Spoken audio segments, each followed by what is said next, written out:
What if everything you thought you knew about one of cinema's greatest epics was nothing more than the surface story? What if beneath those iconic images, the parting sea, the burning bush, the tablets of stone, there were secrets so strange they almost sound more like fiction than film history? A director who suffered a near-fatal heart attack and returned to the set 2 days later. A baby who was booked for a role before he even took his first breath. A plague sequence so accidentally hilarious that it had to be erased from the film forever. And the most famous special effect in movie history, filmed upside down and in reverse. Stay right here, because by the end of this video, you will never watch the 10 Commandments the same way again. And trust me, some of what's coming is going to leave your jaw on the floor. The 1956 biblical epic The 10 Commandments stands as one of the most ambitious, most expensive, and most beloved films ever produced in the history of Hollywood. Directed by the legendary Cecil B, this monumental production stretched across continents, employed tens of thousands of human beings and animals, and delivered visuals so breathtaking that audiences who saw it in theaters in 1956 left in stunned silence, some of them reportedly crying, some applauding, and some simply unable to speak. But behind every famous frame, behind every burning bush and crashing wave, lies a hidden story. A tale of obsession, of creative genius, of near disaster, of heartbreak, and of laughter in the most unlikely moments. A story that has never fully been told to the audiences who have loved this film for nearly 7 decades. Here are 15 jaw-dropping facts you've probably never heard. Let's saddle up. Number 1.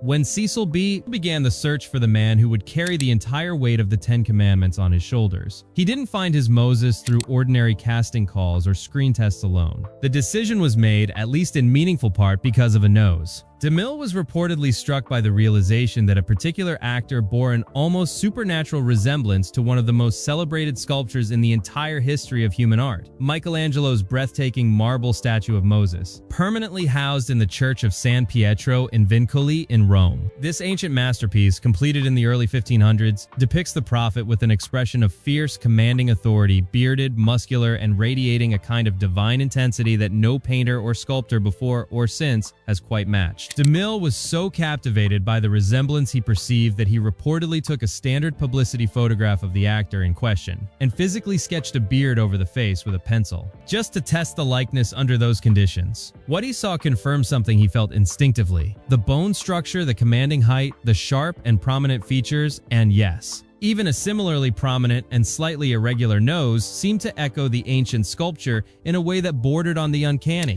That actor was Charlton Heston, then a rising star whose physical presence and natural authority would go on to define the role of Moses so completely that it is now impossible to imagine anyone else in the part. And here is the beautiful twist that makes this story feel almost fated. Roughly a decade after the 10 Commandments established Charlton Heston as Hollywood's go-to embodiment of ancient heroism, he was cast as Michelangelo himself in the 1965 biographical drama, The Agony and the Ecstasy. The artist whose marble statue helped win Heston the role of a lifetime, the artist whose nose, of all things, sealed the deal, would later be portrayed on screen by the very man that statue inspired. That is not coincidence. That is something closer to destiny. Number 2. If the casting process for the 10 Commandments was unusual in the case of its leading man, what happened with the film's youngest cast member is something else entirely, a story so charming and so completely unexpected that it has become one of the most treasured anecdotes in all of Hollywood production history. During the early stages of pre-production, Cecil B. DeMille's office received a piece of personal news. Charlton Heston's wife, Lydia Clark Heston, was pregnant. DeMille's response was characteristically decisive. He thought about it for a moment, perhaps for considerably less than a moment, and then reportedly announced with the calm confidence of a man who had been making epic creative decisions for 5 decades. Well, if it's a boy, he can play the role of Moses. Just like that, a human being who had not yet arrived in the world was given his very first professional acting engagement. Fraser Clark Heston was born in February of 1955. The very first piece of correspondence his mother received after the birth was not from a family member or a close friend. It was a telegram from the director himself. Its message, brief and absolutely DeMille in its confident simplicity, read, Congratulations, he's got the part. Love, CB, but Little Fraser's on-screen debut was nearly anything but smooth. During the filming of the iconic Nile River scene, in which the infant Moses is carefully placed in a woven reed basket and set gently adrift upon the sacred river, the basket began to leak. As the water crept in and the basket started to visibly sink in just 4 inches of water, panic spread quietly through the assembled crew. The production's child welfare officer immediately stepped forward, asserting firmly that only she was legally authorized to lift and handle the infant. Charlton Heston, who was present on set and had remained fully committed to the emotional and psychological state of Moses throughout the entire day's filming, turned toward the group, fixed the room with the full force of his commanding presence, and in his most resonant, thunderous voice said simply, "Give me that child." The welfare officer handed Fraser over without a word of protest. Filming continued. And that moment, the accidental embodiment of Moses protecting his youngest and most vulnerable, became one of the most legendary stories from the entire Ten Commandments production. Enjoying this video? Hit the like button and subscribe so you never miss another deep dive like this one. Number 3. Not every major casting breakthrough in the Ten Commandments arrived through the polished machinery of Hollywood deal-making. One of the film's most crucial roles was secured during an intermission at a Broadway theater. In a matter of mere minutes, sealed with nothing more formal than a handshake between two powerful personalities. Yul Brynner was, at the time, the undisputed king of the Broadway stage. He had become a phenomenon in the musical The King and I, playing the King of Siam with a combination of physical charisma, raw magnetism, and shaved-head mystique that audiences found genuinely mesmerizing. He was, by any measure, at the peak of his theatrical powers, and he maintained the kind of strict professional discipline that peak theatrical powers tend to demand. His personal rule was absolute. No visitors were permitted backstage during a performance. Not agents, not producers, not friends. Nobody. Then one evening, midway through a performance, a member of the stage crew approached him with a message he found impossible to dismiss. There was a man at the stage door. The man claimed to be Cecil B. DeMille, and whatever it was he needed to say, the message was, he insisted, a matter of life and death. Brynner allowed the visitor in. DeMille entered, extended his hand with the directness of a man who had never wasted a single sentence in his professional life, and made his offer in plain terms. Would Brynner be willing to appear in a motion picture? A picture he suggested with complete seriousness that Brynner's grandchildren would one day see playing in theaters around the entire world? Would he play Pharaoh Ramesses in the Ten Commandments? Brynner's answer came in exactly the time it took to say one word. Certainly. They shook hands. The meeting was over. Yul Brynner walked back out onto the Broadway stage, still wearing his king's costume. And the greatest rivalry in the history of biblical cinema had been set in motion without a single contract, a single agent, or a single word spoken by anyone other than those two men. Fact 4.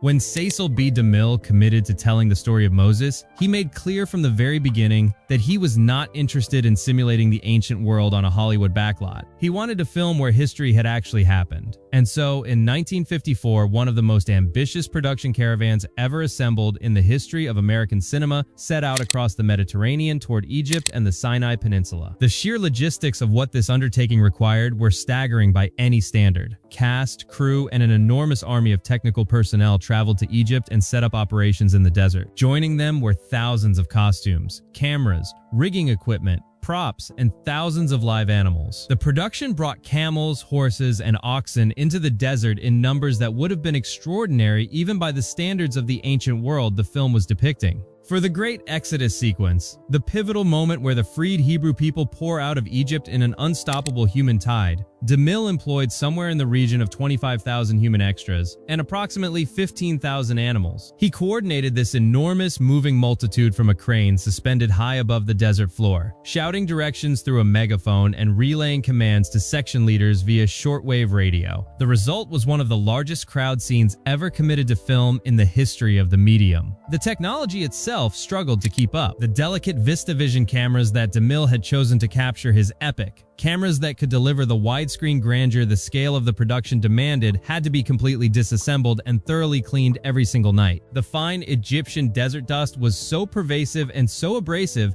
that even a few hours of exposure could permanently damage the internal mechanisms. Exposed film could not be developed anywhere near the Sinai. Each night's footage was carefully packed, transported overland for 10 hours to Cairo, loaded loaded onto a plane bound for Hollywood, processed at the Paramount Laboratory, and then flown all the way back to Egypt, a round trip that happened 4 times every single week, so that DeMille himself could view the results before deciding how to proceed. The construction of the film's massive interior sets, including the towering Pharaoh's grand pylon standing 107 feet high and 325 feet wide and costing over $250,000, happened later, back at Paramount Studios in Hollywood. But the heat and the dust and the impossible scale of the desert work gave the finished film a texture and an authenticity that no backlot could ever have replicated.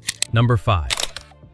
Some filmmakers talk about their passion for their work. Cecil B. DeMille demonstrated his in a manner that most rational human beings would consider either recklessly dangerous or quietly heroic, depending entirely on which side of the camera you were standing on. By the time the 10 Commandments entered full production, DeMille was 75 years old. This made him the oldest active director working in Hollywood at that time, a distinction that most men of his age and his extraordinary success might have treated as a signal to step back to delegate, to direct the bigger picture while letting a younger team handle the physical demands of production. DeMille was not built that way. During a demanding stretch of filming, a problem was reported with a camera positioned at the very top of one of the massive ceremonial gate structures that dominated the set, a structure rising approximately 130 feet above the studio floor. Rather than dispatch a crew member to climb up, investigate, and report back, DeMille went himself. At the age of 75, with a heart that had already put in more than 7 decades of service, he climbed 130 feet up the structure to inspect a malfunctioning camera. At the top, the combination of physical exertion, heat, and relentless stress triggered a serious heart attack. Crew members on the ground watched in horror as their director, the irreplaceable creative force behind the entire production, was carefully and anxiously brought back down to the studio floor. There was real fear in those moments that the film might lose the man without whom it could not exist. DeMille took 2 days off. His doctors, with complete seriousness and professional urgency, advised weeks of rest, possibly months. He declined to accept this prescription. He returned to the set on the 3rd day, resumed command, and drove the production forward with the same relentless insistence on perfection that had defined every film he had ever made. The 10 Commandments would become his final work, the crowning achievement of a career spanning more than 4 decades and more than 70 films. And every frame of it was finished by a man who had been warned by the clearest possible medical signal that he might not survive to see it done. Enjoying this video? Hit the like button and subscribe so you never miss another deep dive like this one. Number 6. The role of Nefertari, the beautiful and powerful Egyptian queen whose heart is torn between 2 men who were raised as brothers, was one of the most coveted parts in all of Hollywood when casting for the 10 Commandments began. And for a significant period during early pre-production, the role appeared destined for one of the most luminous and celebrated actresses of the entire decade. Cecil B. DeMille reportedly became captivated by the idea of Audrey Hepburn filling the role. He is said to have hung photographs of her throughout his office during the early planning stages, studying her remarkable face and imagining how she might appear draped in the elaborate ancient Egyptian gowns the film would demand. Hepburn possessed a quality that few stars of her era, or any era, can claim. A kind of ethereal, otherworldly delicacy that suggested ancient mysteries and timeless beauty in equal measure. But the practical realities conspired against the casting. Hepburn's slender, fine-boned frame, while internationally celebrated as the ideal of mid-century elegance, was considered ill-suited to the dramatically revealing costumes that an Egyptian queen would be expected to wear throughout the film. She had also recently married and established her life in Rome, where she was simultaneously in the middle of filming another major studio production, War and Peace. Leaving Rome for months of intensive production in Hollywood was not something she was in a position to do. DeMille turned his attention to Baxter, and the casting proved to be an inspired one. Baxter committed herself to the preparation with a level of dedication that DeMille found genuinely impressive. She spent 8 full months working with the legendary costume designer Edith Head on the precise construction of her wardrobe, enduring what must have been an extraordinary series of fittings in service of getting every detail right. She studied the character with such seriousness that she even proposed wearing a prosthetic putty nose to more convincingly suggest ancient Egyptian heritage. DeMille rejected the idea, but he respected the impulse behind it. Baxter later described DeMille's directing style with a precision that reveals just how deeply his roots in silent film shaped his visual instincts. He was, she said, essentially a silent film director who happened to have dialogue at his disposal. This makes perfect sense. DeMille had, after all, directed the original 1923 silent version of this same story, and the visual imagination that had powered that earlier film lived on, fully intact in everything he made thereafter. Number 7. The most chilling visual in all of the Ten Commandments, perhaps the most chilling image in the entire history of biblical cinema, is the Angel of Death, a spectral, creeping darkness that drifts silently through the streets of Egypt, searching out every firstborn son in its path. It is a moment of almost unbearable tension, and the image that carries it is one of the most haunting things Cecil B. DeMille ever put on screen. That image was not conceived by DeMille himself. It was not proposed by his effects department. It was not the result of weeks of artistic brainstorming or studio design meetings. It came from one of his secretaries during an ordinary evening when she happened to look up at the sky. The sky over Hollywood that night offered something unusual, a cloud formation with long, thin finger-like tendrils trailing downward through the darkening air, reaching toward the earth in a way that felt less natural than intentional, as though something was searching. She found the image profoundly unsettling in a way she couldn't immediately explain. Something about those trailing tendrils, those slow and deliberate fingers of cloud, suggested an agency, a purpose, a terrible patience. She made a quick sketch of what she saw and brought it to DeMille the next day. He recognized it immediately. This, he decided, was exactly the visual language the film needed to represent death moving through Egypt. Fulton, the brilliant special effects photographer who served as the production's primary effects wizard,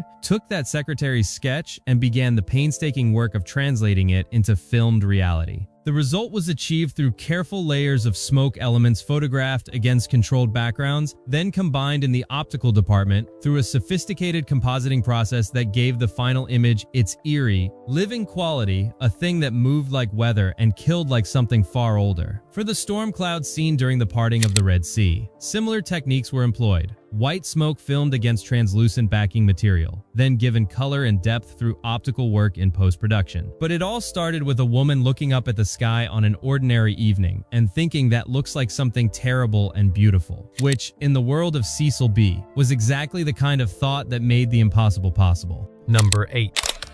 On paper, pairing Yul Brynner with Charlton Heston for the central confrontation of the Ten Commandments seemed like perfect casting. Two physically commanding actors with contrasting energy and presence, built for a rivalry that would fill every inch of the screen. And in terms of dramatic electricity, the pairing delivered everything it promised. But it arrived with a logistical wrinkle that the production had to solve quietly and inventively before a single major scene could be filmed convincingly. Charlton Heston stood at 6 feet, 3 inches. Yul Brynner stood at approximately 5 feet, 8 inches. In the context of everyday life, 7 inches is not a particularly significant difference. In the context of two actors who spend the better part of a 3.5-hour epic squaring off against each other in intimate, face-to-face confrontations of enormous dramatic weight, 7 inches is a canyon. The crew's solution was practical, discreet, and entirely effective. Brynner was positioned on hidden elevated platforms, essentially specially constructed boxes placed just outside the camera's field of view during wide shots and during the most dramatically charged confrontational moments between Moses and Ramesses. The set design itself was also subtly engineered to place Brynner on steps or raised floor sections wherever the script called for the two men to meet face to face. But Brynner was not content to address only the height differential. He was acutely aware that the role of Ramesses required him to spend a substantial portion of the film wearing clothing that covered very little, and he was determined that his physical presence on screen should speak entirely for itself. He launched a rigorous and disciplined weightlifting program during the production, transforming his physique with a commitment that went well beyond what the role technically demanded. The results were dramatic enough to be noticed by audiences and by Brynner's colleagues when he returned to Broadway in The King and I shortly after completing filming on the Ten Commandments. The transformation in his body was visible and remarked upon. The Pharaoh had made himself in every physical sense a force to be reckoned with. Enjoying this video? Hit the like button and subscribe so you never miss another deep dive like this one. Number 9.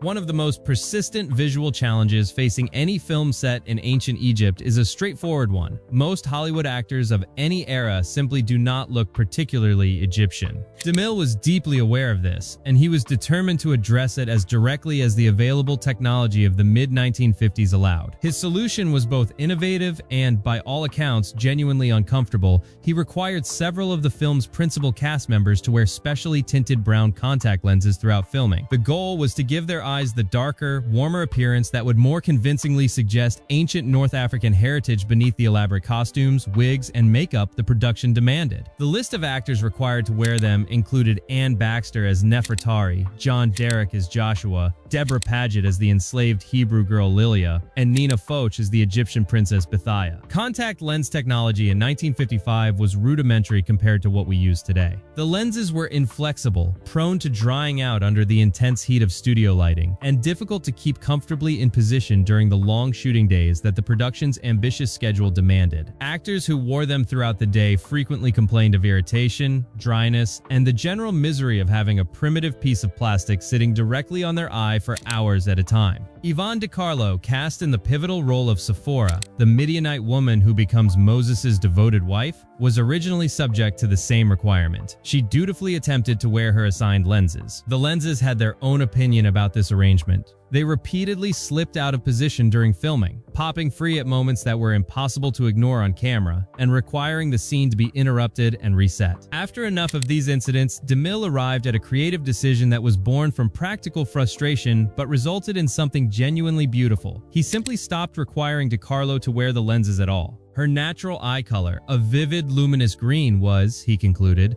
simply too extraordinary to be concealed beneath a brown tint. Sephora became the one major figure in the film who appears throughout with completely natural eyes, a distinction that gives her character a quality of radiant otherness that sets her subtly apart from everyone around her. The story of De Carlo's Egyptian adventure ends on a particularly warm note. During the location shoot in Egypt in 1954, she met a man named Bob Morgan, who was working on the production as a stuntman. The two fell deeply in love while filming in the desert. They married in 1955. DeMille, the director who had once tried and failed to cover up her green eyes, became the godfather of their first son. Number 10.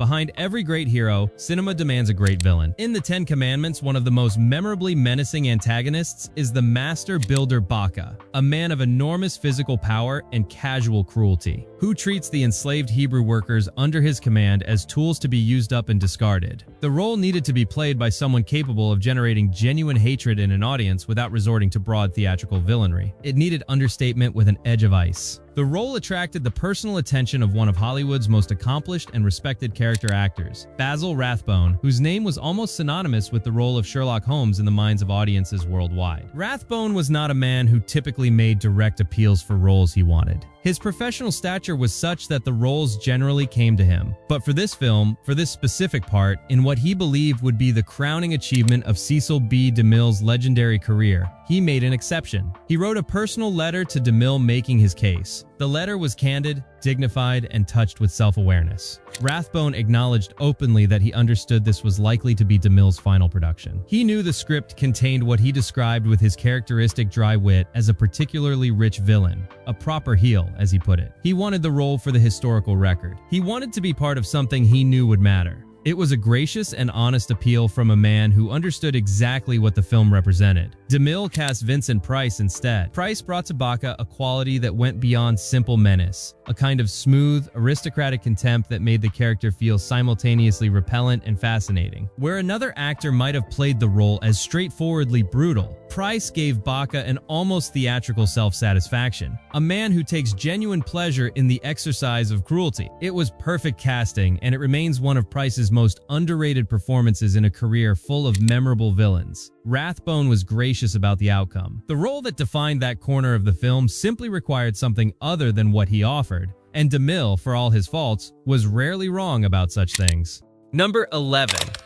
When Cecil B. DeMille faced the question of how to give voice to the divine in the Ten Commandments, he approached it with the same meticulous deliberateness he brought to every other element of the production. The voice of God was not something to be assigned casually to a single performer and moved past. It required a fundamentally different kind of thinking. His answer used two completely different voices, each one suited to the specific nature of the divine communication it was being asked to carry. For the burning bush sequence, the intimate, private encounter in the wilderness where Moses first meets the divine, standing alone before a bush that burns without being consumed, DeMille chose Charlton Heston's own voice. But it was not Heston's voice in its natural register. The recordings were processed and shifted downward into a deeper, softer, more resonant tone, something that blurred the line between speech speech and presence between an external voice and an internal one. The effect created the impression of something that was both other and intimately close, a voice that seemed to come from within as much as from without, speaking to Moses in a frequency his soul could recognize. For the far grander, more theatrical moment of the Ten Commandments being inscribed on stone at the summit of Mount Sinai, a moment of cosmic declaration rather than intimate encounter, DeMille went in an entirely different direction. He turned to a man named Jesse Deals Jukes, a trained bass vocalist with deep roots in the Mormon Tabernacle Choir, whose voice carried a bottom-of-the-earth resonance capable of conveying something that sounded genuinely immovable. But even that was not enough. DeMille sought and received special permission from LDS Church President David O. McKay to record the famous Salt Lake Tabernacle organ, incorporating the overwhelming sonic depth of its celebrated Vox Humana stop into the audio mix beneath Jukes' voice. The result was a sound design that didn't merely suggest divinity, it embodied it. Audiences in darkened theaters across the country reported that it felt, in those moments, as though they were hearing something that genuinely transcended the screen. Two voices, one burning bush, one mountaintop, and between them, the entire idea of what it sounds like when the infinite speaks to the finite. Enjoying this video? Hit the like button and subscribe so you never miss another deep dive like this one. Number 12. Cecil B. DeMille ruled his sets with a commanding voice and an iron sense of purpose. He was not a director who invited interruption, tolerated disrespect, or laughed easily at himself. His reputation for demanding perfection and for making his expectations known with the full force of his considerable personality was one of the most firmly established facts in all of Hollywood. And then there was the golden calf sequence. The scene depicting the Israelites descending into idol worship during Moses' long absence on Mount Sinai was one of the largest and most complex set pieces in the entire production. A sprawling, chaotic celebration involving enormous numbers of costumed extras in various states of dramatic frenzy. Coordinating it required tremendous precision and even more tremendous patience. DeMille was in the middle of delivering one of his characteristically thorough, and by most accounts, characteristically lengthy explanations of exactly what he needed from the assembled crowd for the next section of the scene. Midway through his address, he noticed two young women among the extras whispering to each other. This was not a thing that Cecil B. DeMille overlooked or ignored. He stopped. He fixed the two women with the kind of directorial gaze that had silenced a generation of actors and crew members alike. He demanded to know, in a tone that made perfectly clear this was not a request, what was so critically important that it required discussion while he was speaking. A long and deeply uncomfortable silence settled over the entire set. Everyone held their breath. Then one of the women, with the particular bravery of someone who knows that the exit is already behind her, answered him directly. She told him she'd just been wondering aloud to her friend when the bald-headed old fart was going to call lunch. The set went completely silent. Not a single sound from the assembled cast, crew, and several thousand extras. DeMille looked at the woman.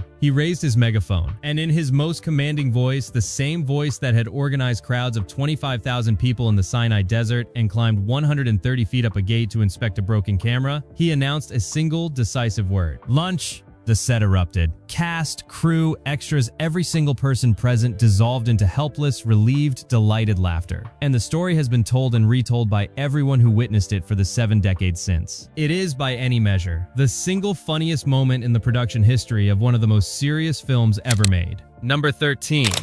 Not every story from the production of the Ten Commandments is about spectacle or ambition, or the particular kind of heroic madness that makes great filmmaking possible. Some of the most quietly moving moments in the history of this production are about something far simpler than any of that. They are about respect. Warner was not a name that audiences in 1956 would necessarily have recognized at a glance, but anyone with a serious knowledge of film history knew exactly who he was. He had appeared in Cecil B. DeMille's own silent-era masterpiece, The King of Kings, in 1927, where he had been cast in the extraordinary and defining role of Jesus Christ himself, a performance of such quiet reverence that it stayed with audiences for decades after the film was made. He had also delivered one of the most heartbreaking character performances in the history of American cinema as the tragic small-town pharmacist Mr. Gower in It's a Wonderful Life. A performance so quietly devastating in its grief that it remains impossible to watch without feeling something deep and true. By the time the Ten Commandments entered production, Warner was in his 80s. His health had declined significantly. He was living in a nursing care facility, no longer able to manage independently, By any practical assessment of what film production requires, he was well beyond the demands of any working set. The conventional wisdom would have been to find someone younger and more physically capable. DeMille cast him anyway. He created a role specifically suited to Warner's condition, the elderly Hebrew elder Amminadab, a man too frail and too broken by years of bondage to undertake the great exodus out of Egypt. A character who remained behind not from cowardice, but from the simple physical fact of a body that had given everything it had. And to make it possible for Warner to come to the set at all, DeMille arranged for an ambulance to transport him from the nursing facility to the studio and back again on filming days. It was a gesture that required no announcement and attracted no publicity. DeMille simply did it because he believed it was right, because he valued the man's history and his dignity and his presence, and because a film about liberation and humanity ought to be made with that same spirit. Warner gave his final performance on that set, carried there in an ambulance, and left it with his dignity entirely intact. Number 14.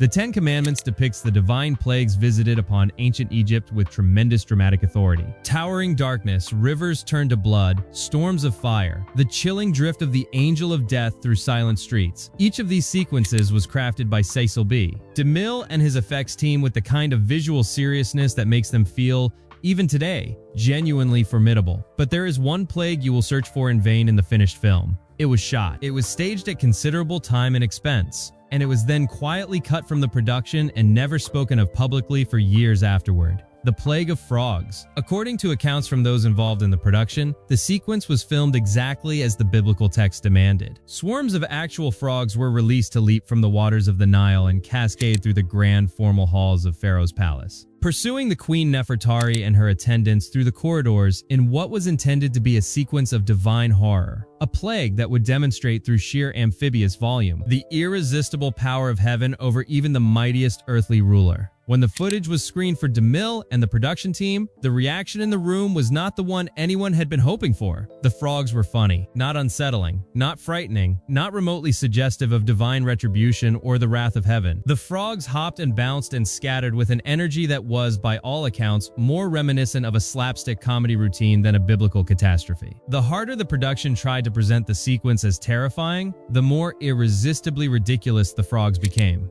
DeMille watched the footage, studied it carefully, and reached his conclusion without sentiment. The entire sequence was cut. The Plague of Frogs simply disappeared from the Ten Commandments, leaving no trace in the final film beyond the memory of everyone who had filmed it. It is one of Hollywood's most wonderful small failures, a story about the rare moment when even the most serious and powerful director in the industry is defeated by an army of small, determined, absolutely uncooperative amphibians. Number 15.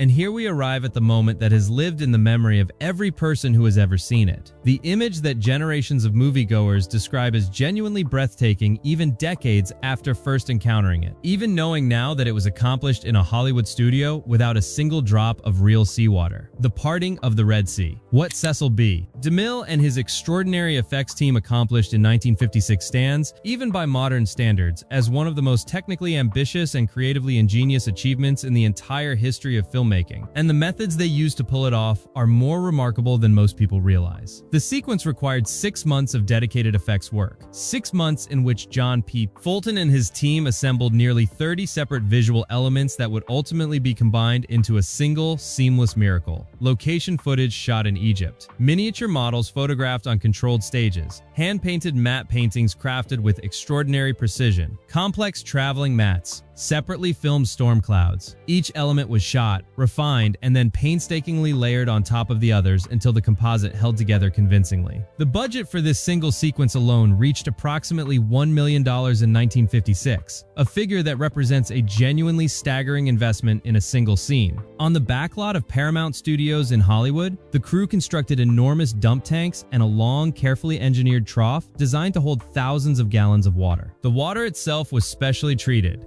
thickened with gelatin to give it greater weight and a visual consistency closer to the dense, heavy quality of actual seawater as it appears on film. The first layer of the trick was both simple and brilliant. The water was released in a rush and filmed in its natural movement. Then the footage was played in reverse. What audiences see as the sea surging upward and outward is actually water crashing downward and spreading forward, reversed in the editing room. The reversal gives the movement a quality of impossible, almost supernatural power that no forward motion could have achieved. For the towering vertical walls of water, those great standing columns between which Moses walks as though strolling through a hallway, the crew released enormous torrents of water down a specially constructed ramp measuring 80 feet by 32 feet, filmed the cascade, and then flipped the footage completely upside down. What appears on screen as walls of water rising heroically toward the sky is actually water plunging downward, inverted in post-production. All of these elements, reversed floods, upside-down torrents, matte paintings, miniatures, optical color work, were then layered together with a precision that took months to achieve, until the composite appeared seamless to the eye. The result has convinced audiences for nearly 7 decades that they are watching something genuinely miraculous unfold.